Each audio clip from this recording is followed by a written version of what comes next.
just less than a year from now, the Winter Olympics get underway in Russia, and they will feature 6 new sports, including women's ski jumping. Kate Snow introduces us to one woman who fought hard to change the games. At 28, Lindsey is training to do something no woman has done before. My parents always told me, you can do anything you want.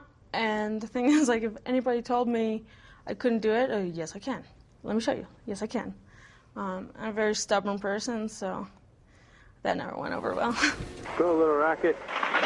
This is Lindsey as a young girl. Video from a new documentary about women's ski jumping called Ready to Fly. My goal is to make the Olympic team 2002 for girls.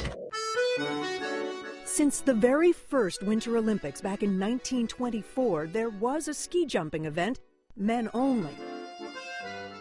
Oh, it's not that women couldn't perform. As far back as the 1860s, there were women jumpers. They did it in skirts. Now women compete all over the world, just not at the Olympic level. Lindsey is on the U.S. women's ski jumping team and was the very first women's world champion. Over the years, there have been a lot of explanations for why women weren't allowed to jump in the Olympics. In the 50s, it was believed that a woman's uterus was so delicate, jumping would cause infertility, a belief the president of the Ski Federation, Gianfranco Casper, expressed as recently as 2006.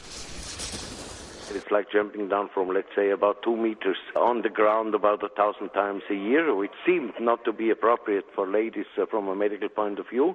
The official reason given was that women's ski jumping just wasn't established enough yet. But Lindsey and her teammates always suspected the real worry was that allowing women jumpers would make the sport seem less daring and macho. You're good, kiddo. Didi Corradini was mayor of Salt Lake City when her town hosted the Olympics. But even she didn't realize women ski jumpers were being excluded from the games. When Lindsey told her, she became their biggest cheerleader, helping them form a nonprofit group to raise money.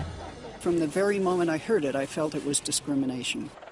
As the 2010 Vancouver Olympics approached, Van and 14 other jumpers from 5 countries sued for discrimination.